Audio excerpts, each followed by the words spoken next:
Hi kids. Thought I'd do a little change of scenery, so I'm out on my deck here for today's review. I heard from a lot of you via both the forums and just in general that you wanted a bit of a recap on the Renaissance. Now, my original morning review on the Renaissance was based mostly in art and kind of the differences between Italian and Northern Renaissance. And I will show you just a couple of pieces of that real quick. But I thought for this one, because you're asking for more, my thought is let's look at the political side of things and let's look at the new monarchies that are formed and within Unit 1, the age of exploration and how both of those things are tied together. So we do still have to start with humanism, and we have to start with Petrarch. Again, kind of these people, Petrarch, Castiglione, Pico della Mirandola, we could throw in Niccolo Bernardo Machiavelli as well. These are kind of like in the early stages of the Renaissance. This isn't what we would call like the high Renaissance time period. That's with your Ninja Turtle artists and whatnot. With Petrarch, a couple of things. It's not that he is anti-religious, but he says, that we need to have personal experiences, individual experiences with religion, and that we don't have to put religion above everything else. So this development of secularism is coming out of this time period, and the push and pull between religious authoritarianism and the developing secularism within the public sphere is going to present problems politically, societally, as these European kingdoms, empires, nations move forward. Because you have kind of these push-pull mechanisms. How closely is the church and the state tied together in each kingdom? That's going to impact and influence the way that the leaders react when differences of religion come up, religious toleration, development, intellectual movements that don't emphasize religion quite so much. So that's kind of the way that you want to think about secularism. The building secularism is this a little bit of a tug of war between those two concepts. The second thing related to Petrarch, I mentioned already, personal experience. Again, the dude climbs to the top of the mountain so that he could look down, very Sir Edmund Hillary-esque. And then the exploration of the ancient texts. And I know that he's prior to the fall of Constantinople, 1453, and we constantly go back to the fall of Constantinople as being a seminal event in European history. But that is what allows access to those texts. Again, he's finding these letters of Cicero kind of by accident, I mean completely by accident, but access to those texts is going to only serve to embolden these people who make those moves towards individualism. For Castiglione and Mirandola, kind of what is the Renaissance man? The Book of the Courtier is a lot of kind of roles within society, intellectual pursuits that Mirandola is going to expand upon in Oration of the Dignity of Man. That's really the driving force behind Mirandola's work, is this idea of learning, of intelligence, and not just intelligence of what your religious leaders are putting out there, but instead actually developing intelligence. So it might be interesting if you have a minute to just look at the excerpt in your textbook on Mirandola and see if you can draw any comparisons between that and maybe the idea of what is enlightenment. So just a thought. All right. Why Italy? And I think that it might be nice for you to consider kind of comparing why the Renaissance happens in Italy to why the Industrial Revolution happens in Great Britain. That might be a cool, complex understanding piece for you to consider. Remember that Italy is not Italy. And really, right up until mid-1800s, Italy is much more like this than it is like one unified nation. It's really not until like 1820s, 30s, 40s, especially with the Carbonari movement, that Italy starts to have this sense of unity, and we start to see elements within Italian society develop the sense of unity. During this time period, we have these various kingdoms in the north. And you can see those in these light green areas. These are all separate kingdoms. And I know that they're referred to as republics at various points in time, but they're more authoritarian than they are republican. They're ruled by families, right? We have the Sforzas, we have the Medici family. These are the people who are going to be those famous patrons of the arts in order to increase their standing. They have their own armies. Maybe they hire mercenaries here along the way. But they're operating pretty much on their own, and they're fighting each other nearly constantly throughout Italian history.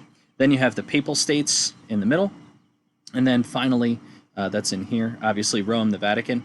And then this actually is the Kingdom of Sicily. It's actually known as the Kingdom of the Two Sicilies at various points, where you have kind of mainland Sicily and then the island of Sicily. Those are Spanish territories. And that's one of the things we mentioned it very briefly kind of during the Napoleonic era, how this kind of comes to be and the idea of developing a constitution coming out of the Enlightenment timeframe and how that means one more thing for Spain to try and deal with in order to hold together pieces of their empire. But because you have these separate areas and these separate families, it doesn't take a lot to kind of switch direction. And so after the fall of, or after the Black Death, as the rebuilding process in Europe goes on, because you're dealing with a much smaller area to deal with, that makes it easier for those families who have money to be able to increase that wealth that allows for the development of educational pursuits, the development of the arts, so on and so forth. So I just wanted to touch on that briefly. This I already went over, so I'm not going to spend too much time on it again. But remember that religious perfectionism, especially in the Italian Renaissance, perfect proportions, otherworldly, like godlike. Think of the image of the creation of Adam on the Sistine Chapel that Michelangelo does, and Adam is created in the visage of God, and he looks godlike. And the Vitruvian Man by Da Vinci is another great example of this. Whereas in the Northern Renaissance, more everyday life, you're seeing kind of, I don't want to say super individual takes on things, but you're starting to see the development of not just, hey, this is perfection, and maybe a movement, and this could be moving that pendulum back a little bit, towards something that's more realist in nature. This is, I've posted this before, Tom Ritchie put this out. I thought this does a nice job. If you want to go back to just kind of take a peek at that, I think it's helpful. Or excuse me, I think maybe I stole this from somewhere else. Borrowed this from somewhere else. Political change in the new monarchies. So this is what I wanted to kind of fold into the art movement stuff. We start to see a centralization. So when you hear new monarchies, what that refers to is political centralization. The strengthening of the monarchies that are there. Because prior to this, those monarchies were very, very dependent upon the elites, the elite nobles, these large landowners. They're really the ones who are kind of pushing policy. They have an incredible amount of influence over the monarchs. Well, as we start to see the centralization, this is in part due to the breakdown of feudalism and manorialism. It's in part due to the rising fame of large monarchs from coming out of the Crusades. The elite nobles start to get pushed aside. And so in France, Spain, and England, I have 3 examples of that happening, where Charles VII in France, and then eventually his son, the Spider, Louis the 11th, developing a permanent army. How are you going to make sure that you do that? You have to have these taxes in place.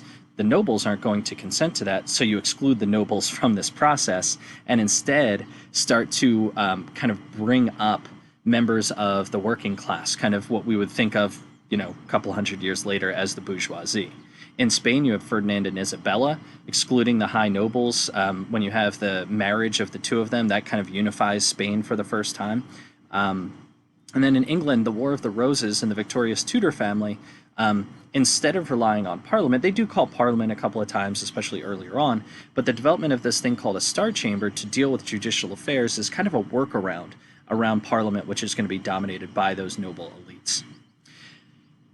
And then I did want to mention religious consolidation as well. Obviously, we're going to get there eventually in England and places like that where we see that conflict and use of religion, right, to move forward. But in this case, I'm talking Inquisition. I'm talking Spain. I'm talking the expulsion of the Jews. I'm talking about forcing Jews, killing others who are suspected of practicing religions other than Christianity in private, those kinds of things going on in order to strengthen those new monarchies. Economics obviously playing a big role in this. God, Gold, and Glory, the development of the Age of Exploration. I'm not going to spend too much time going back into this, but remember, there are those developments that allow Europe for the first time to explore places other than what they had previously done. And part of this, once again, relates to the fall of Constantinople. The Mongol Empire had opened up avenues to Asia that maybe had not been there before. We're talking 1200s, 1300s at this point. With the fall of Constantinople, the land route to get to Asia is effectively shut down along religious lines. So for Europe to be able to get there, they have to figure out a new way, yada, yada, yada. The sea routes pop up. In addition to that, you have things that enable that to happen: the Latin rig, the caravel, navigation, better navigation and maps. Shout out to Ptolemy. They start to use Ptolemy's maps again because, again, fall of Constantinople. The development of slavery in the New World. The Columbian exchange that goes on as part of triangle trade. That becomes really important when you start to think about like crops, especially that make their way from the New World over to Europe. We've seen that, we've talked about that quite a bit: potatoes, corn, things of that nature. So it does go both ways. But the introduction of slavery meant that you could try and increase a monopoly on these themes. The way that the nations tried to do that: England, we have the North American colonies; Portugal and Spain, the Treaty of Tordesillas. Yeah, I know I'm not capitalized there. I was trying to go fast. And then the Columbian exchange that we talked about, the introduction of smallpox, making things easier for Cortes and Pizarro to develop Spain's holdings in the New World. That's all I have for this. Again, I cannot stress this enough. You have to be watching the YouTube videos that are going over examples from DBQs. They're going over sourcing. They're going over thesis statements. They are doing an incredible job of really taking you back through not only the content, but also working on those skills that are on the DBQ. If you are not looking at those at the bare minimum, maybe trying some of those things to practice, then you are really doing yourself a disservice. That's why I'm not putting out a lot of things. I thought it would be overkill to then be watching and listening to the same things over again. Listen to it at 1.25 speed. They do a very, very nice job. I cannot promote that enough. But if you have any questions or if there's anything else you want me to look at, please let me know. Have a great day.